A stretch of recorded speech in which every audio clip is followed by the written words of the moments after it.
Everyone, Hare Krishna. Welcome back to my new and fresh vlog. So guys, અત્યારે સરસ મજાના થઈ ગયા છે રેડી, વાગવામાં થઈ ગયા છે 6:30 અને અત્યારે અમે લોકો જઈ રહ્યા છે પાલડી. સવારે બેબી શાવરની ઇવેન્ટ હતી, અત્યારે છે બર્થડે પાર્ટી અને કાલે પણ છે. કાલે તો મારી ફ્રેન્ડના ત્યાં જવાનું છે, એટલે કાલ માટે પણ બહુ જ એક્સાઇટેડ છું. આજની ઇવેન્ટમાં તમને જોવા મળવાનું છે બર્થડે પાર્ટીની ધૂમ ધમાલ અને મસ્તી, તો એ જોવાનું મિસ ના કરતા. કૃષ્ણ, હેલો, જય શ્રી કૃષ્ણ. આ તો નિકેશ મને આખો દિવસ બિઝી જ રહ્યા છે ને. મને સવારે લઈ ગયા, પછી શોપ પર હતા, ગયો પછી પાછો તારી જોડે આવ્યો. હા ઓકે. સન્ડે જેવું કઈ રહ્યું છે નહીં આજે. કાલે બી નથી ટાઈમ, પરમ દિવસ બી ટાઈમ નથી. Okay okay. હેલો, જય શ્રી કૃષ્ણ. જય શ્રી કૃષ્ણ. કેમ છો? કેવી છે તબિયત પાણી? મજામાં, કમ્પ્લીટ. હેતલબેન થોડાક મોટા માણસો થઈ ગયા છે, બરાબર છે ને? એટલે જ દિકેશ કુમારને લેવા આવવું પડે. હા, લેવા મૂકવા આવવાનો પણ વાંધો નહીં, પણ ગાઈઝ કેવું છે ખબર છે કે લેવા મૂકવા આવતા પણ ઘણી વખત એમને આવવાનું સેટ નથી થતું. તો આજે સવારના વ્લોગમાં તમે જોયું કે મેકઅપ મેં મારી જાતે કરી દીધો હતો અને મારા ત્યાં બહાર એક જગ્યાએ હું હેર કરાવી આવી હતી. અત્યારે એમને એક જગ્યાએ જવાનું હતું, એટલે નિકેશ ઉપાડતા આવ્યા છે અને રિટર્ન પાછા ઉતારવાના છે. ઓકે ગાઈઝ, તો અમે લોકો અત્યારે જઈ રહ્યા છે પાલડી. જોઈએ કેવો ટ્રાફિક નડે છે, ઓન ટાઈમ પહોંચી જઈએ છે કે નહીં એ તો જોવાનું છે. પણ નિકેશ છે એટલે મને કે લોડ નથી, પણ એ મને લોડ આપે છે. અરે લોડ નથી શું, અહીંયા ટ્રાફિકમાં હું શું કરવાનો હતો? તો આમ રોકેટ ની જેમ ઉપર ચડાઈ દે ગાડી, આમ ऐसे उड़ा के लेके चला. એરલાઇન્સ છે, એનકે એરલાઇન્સ છે. હા, તમારે નેક્સ્ટ ટાઈમ એ ગાડી લાવવાની કે છે ને, ઊંચી થઈને આમ ઊંચી થઈને પછી રોકેટ ઉડે એમ. બરાબર છે. દિહાન નામ છે, દિહાનના બર્થડે પાર્ટી માટે બહુ જ આજે એની બધી મેમરીઝ તમારી આગળ પેલું કહેવાય ને કે એના બોર્ન થી લઈને અત્યાર સુધીનું તમને બધું જ યાદ અપાવવાનું છે મારે, બરાબર. અને મારી સાથે તમારે બધા ગેમ્સ રમવાની છે અને બહુ જ બધું આપણે એન્જોય કરીશું. Okay okay. હવે ક્વેશ્ચન આન્સર કરું તો કોઈને ખોટું લાગે એવું કંઈ છે? પાક્કું ને? ઓકે, તો આપણે સરથી સ્ટાર્ટ કરીએ, બરાબર. કે ફર્સ્ટ મારો ક્વેશ્ચન છે કે તમને એક હું ક્યાં છે તમારા વાઈફ? અચ્છા ઓકે. પત્ની અને મોબાઈલ બંનેમાં શું ફરક છે? સરખા છે ને, મને સરખા નથી લાગતું. તમે કંઈક એવું ફની આન્સર કરો, બરાબર, કે આપણા બધા हाँ, ये वाला ज्यादा अच्छा था. मोबाइल हम बदल सकते हैं, लेकिन वाइफ तो पूरा लाइफ टाइम. ક્યાં છે મેમ? નથી આયા એટલે બોલે છે. ઓકે, આવ્યા હોત તો તમને શું લાગે છે કે આવ્યા હોત તો એ બોલતા? એટલે સર નથી બોલ્યા. સાચી વાત છે ને મેમ? ઓકે, અને આપણે મેમને ક્વેશ્ચન કરીએ, બરાબર, કે તારક મહેતામાં બધી લેડીઝ કેમ ખુશ હોય છે? તમારા સાસુ ક્યાં છે? બા, તમારું શું કહેવું છે? એમનું કહેવું એવું છે કે તારક મહેતામાં બધી લેડીઝ એટલા માટે ખુશ હોય છે કે સાસુ નથી. સાચી વાત.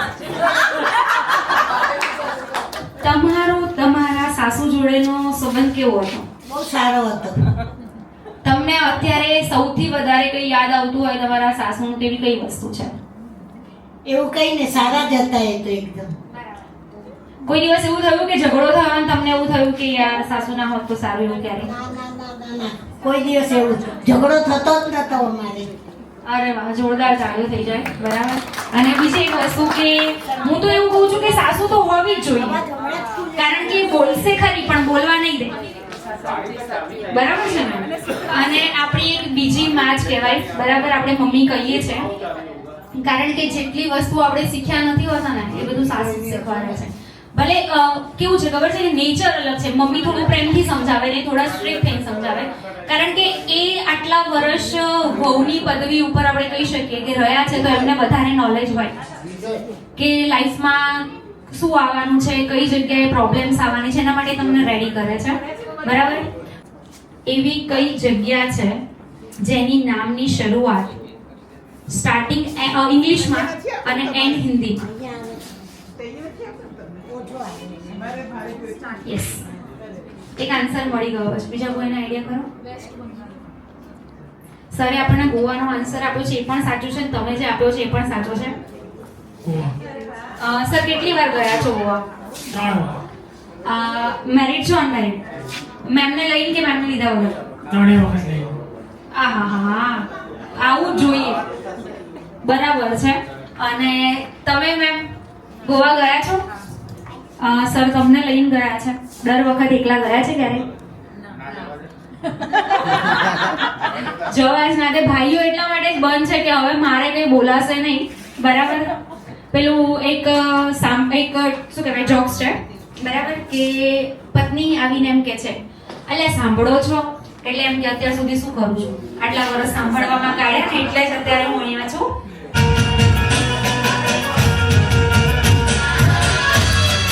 Make a group of 3.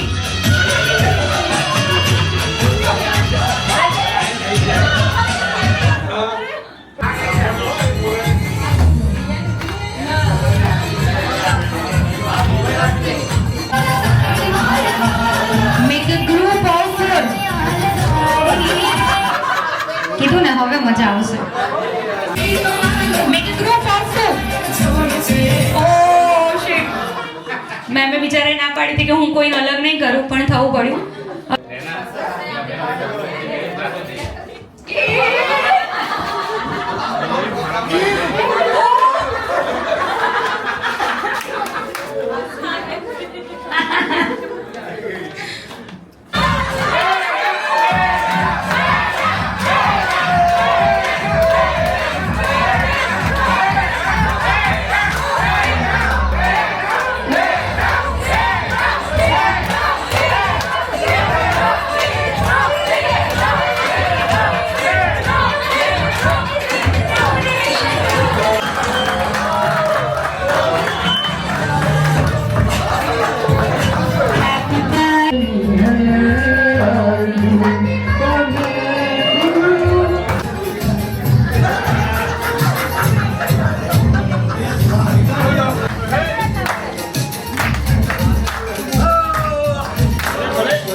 શરૂઆત આપણે કરીએ છીએ.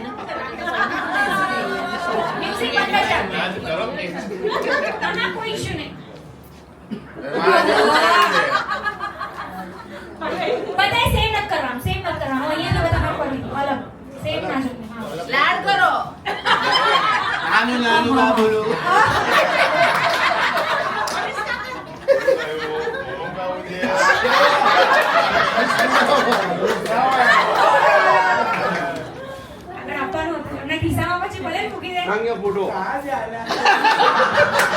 ઓકે, હવે તમે જે ટેડી જોડે કર્યું છે તમારી વાઈફ જોડે કરો.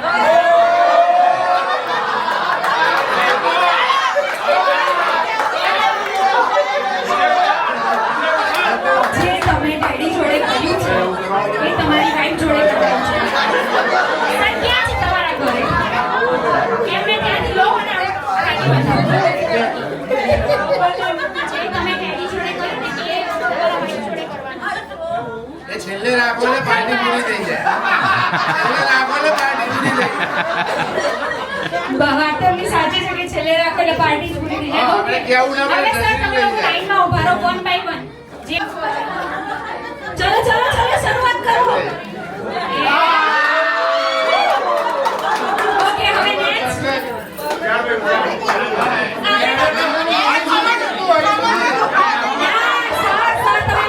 ઊંચું કર્યું છે, એ બધા વિડિયો ચાલુ છે. આવી જાઓ મેડમ.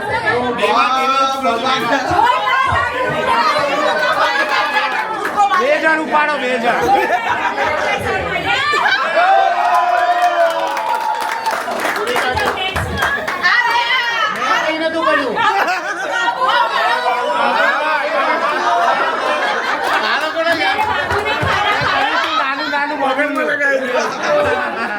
નાનું નાનું બબુલું હોય એવું કર્યું છે.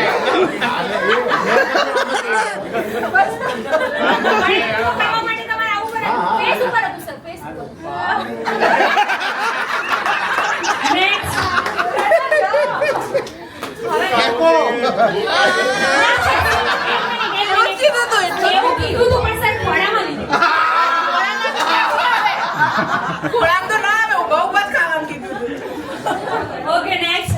આપણે તો ફેંકવાના.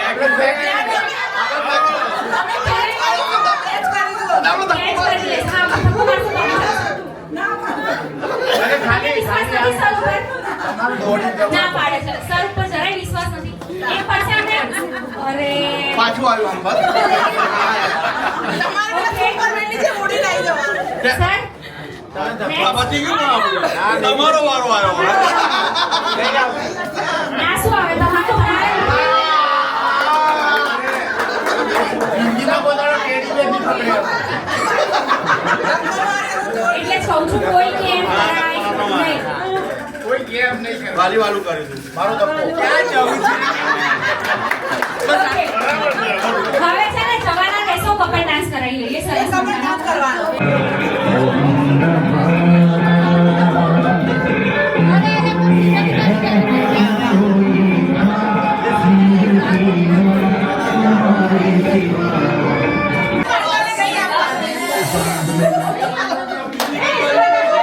चले बेबी नाच नाच के तोड़ के सैंडल लंटी पुलिस बुला लेगी तो यार तेरा कर लेगा हैंडल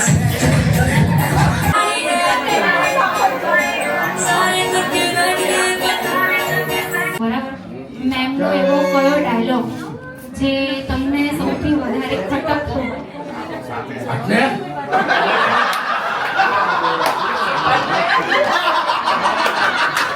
મેં કીધું મને કીધું હટલે પછી ઓકે અને મેમનું એવું કોઈ એવી વસ્તુ કે જે તમને બહુ જ ગમતી હોય ઓકે અને તમે મેમના વખાણ કરવા માંગતા હોય તો તમે એમને શું કહેશો મેમ તો ના પાડે છે વખાણ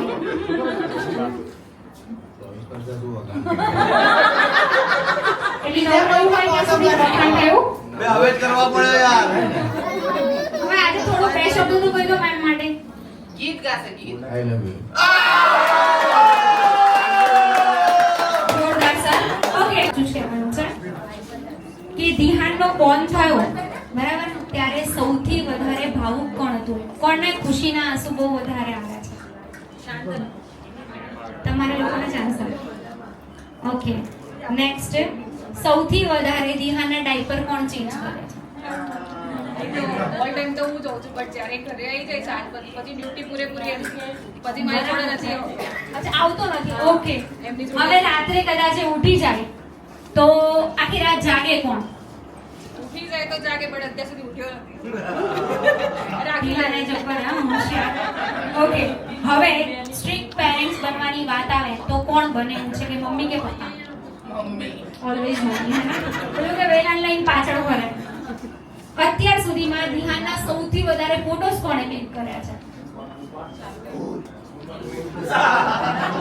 પિયા છે ના માસી માસી છે ઓકે પણ તમારા બંનેમાંથી સર બધામાં છે ને સર જ જીતી રહ્યા છે કરે કોઈ પણ વસ્તુને લઈને તો કોણ સૌથી વધારે પૂરી કરે છે તો કહું છું પૂરી ના કરવી જોઈએ તો પણ એ કરે છે ફરી સરનો જ આન્સર આવે છે બરાબર કે સર જ બધી વસ્તુમાં પેલું કહેવાય ને કે ભાઈ પપ્પા બહુ વાત કરાવે એવી વાત છે ઓકે અને નેક્સ્ટ કે કોઈ પણ ટ્રીપ ઉપર તમે ગયા હોય તો સૌથી વધારે એને સાચવવામાં કોણ ધ્યાન આપે છે વધારે બહાર તો વધારે એમની જોડે હોય ઘરમાં બી જોરદાર તાળીઓ પાડો સર ભાઈ મમ્મી છે ને એ 9 મહિના પેટમાં રાખે પણ પપ્પા છે ને એ આખી જિંદગી બાળકને ખભે લઈને ફરે છે સાચી વાત છે તો આજમાં મારા સપનાઓને પૂરા કરવા તારા દરેક સપનાને છોડવા માટે હું જાણું છું મમ્મા જ્યારે હું પડી જતો ને ત્યારે સૌથી પહેલા તું દોડીને આવતી ને મને ગળે લગાવી થેન્ક યુ મમ્મા મને ખબર છે કે તારા સંઘર્ષને આજ સુધી કોઈ નથી સમજી શક્યું અને આજે હું આ શબ્દોથી તમને લોકોને કહું છું કે જો તમારા પાસે તમારા મમ્મી હોય ને તો મસ્ત એક હગ કરીને અમે થેન્ક યુ બધાને ખબર જ હશે કે મમ્મી આજ સુધીમાં ક્યારેય કશી વસ્તુ નહીં માંગી ના કોઈ ગિફ્ટ ના કોઈ સાડી ના મમ્મી આજ સુધીમાં કોઈ એવું કીધું જ નહીં કે મને આ વસ્તુ જોઈએ છે ખાલી એને થેન્ક યુ જોઈએ છે તમારા મમ્મી અહીંયા હોય ને તો એને મસ્ત હગ કરીને થેન્ક યુ એ થેન્ક કે 5-10 હજારની વસ્તુ અને ખિસ્સામાં 500 રૂપિયા પણ નહીં હોય એ વસ્તુ છે ને બાપ જ સમજી શકે કારણ કે ઘણા લોકો એવું કહેતા હોય કે પપ્પા તો બહુ સ્ટ્રિક્ટ છે જવા દે ને, મારી મમ્મી મને થોડુંક સારું રાખે, પપ્પા બહુ સ્ટ્રિક્ટ છે, મને બહુ બોલે છે. પણ એ કેમ બોલે છે ને, એના ઘણા બધા કારણો હોય છે. એ માણસ આખો દિવસ બહાર ફરે, તડકે ફરે, એ કોના માટે? પરિવાર માટે. અને લેડીઝને પણ હું એ જ કહેવા માંગુ છું કે બહેનો બેઠી છે, ઘણી વખત એવું થતું હોય કે તમને નહીં સમજાય. તમારે શું, તમે તો આખો દિવસ બહાર ઘરમાં હું કેટલું વેઇટ કરું છું તમને ખબર છે. પણ એ માણસને ખબર એ બહાર કેટલા લોકો સાથે કેટલી મગજમારી કરીને ઘરે આવતું હોય ને એવું થતું હોય ને કે ના યાર ઘરે જઈશ તો મને શાંતિ મળશે. એટલે આજે છે ને તમારા બધાએ તમારા પપ્પાને પણ થેન્ક યુ કહેવાનું છે, સાથે તમારા પતિને પણ થેન્ક યુ કહેવાનું છે કે આટલી સારી લાઈફ અમને આપવા માટે થેન્ક યુ. ઘણી વખત એવું પણ થયું હશે કે સરે છે ને 4-5 ફંક્શનમાં એક જ કપડાં પહેર્યા હશે પણ તમને રિપીટ નહીં કરવાની. અને પિતા પછી જો આપણને કોઈ સૌથી વધારે સાચવતું હોય અને આપણા સપના પૂરા કરતું હોય ને તો એ પતિ છે. તો મારા શબ્દોને સાંભળવા માટે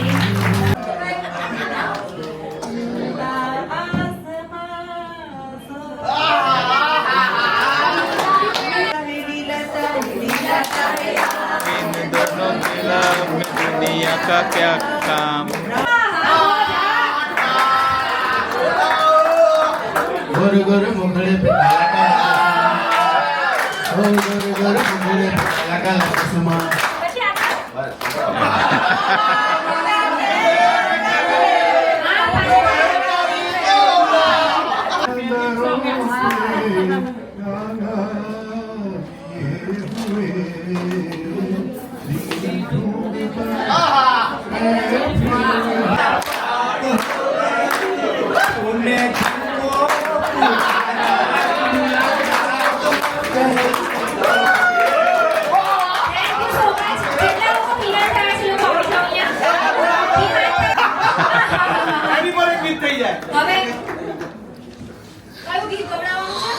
कभी कभी मेरे दिल में ख्याल आता है कि तेरी जुल्फों की रंग में गुजर न पाती सादा हो भी सकता है. ये रंग जो गम की स्याही है दिल पे छाई है, तेरी नजर की सुहाओं में खो भी सकती थी, मगर ये हो न सका. मगर ये हो न सका और अब ये आलम है तू नहीं, तेरा गम तेरी खुशबू भी नहीं. गुजर रही है जिंदगी मेरी कुछ इस तरह जैसे इसे किसी के सहारे की आरज़ू भी नहीं. न कोई राह, न मंजिल, न रोशनी का सुराग. भटक रही है अंधेरों में जिंदगी मेरी. इन्हीं अंधेरों में रह जाऊंगा मैं कभी खोकर. मैं जानता हूँ मेरे हम, मगर तू भी कभी कभी मेरे दिल में था.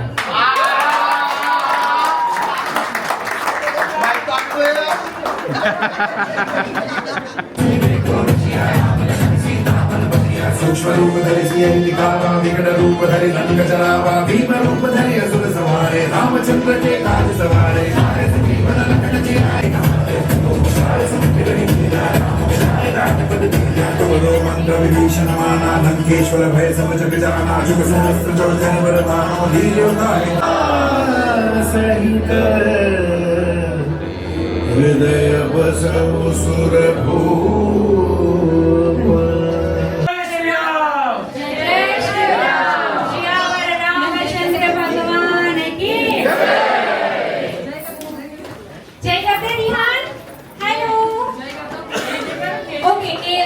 જો ત્યારનો ભલે રડતો હતો પણ જ્યારે હનુમાન ચાલીસા ચાલતી ને હા ત્યાર મેં નોટિસ કર્યું અને શાંતિથી છે ને એ પણ ગાવા જતો.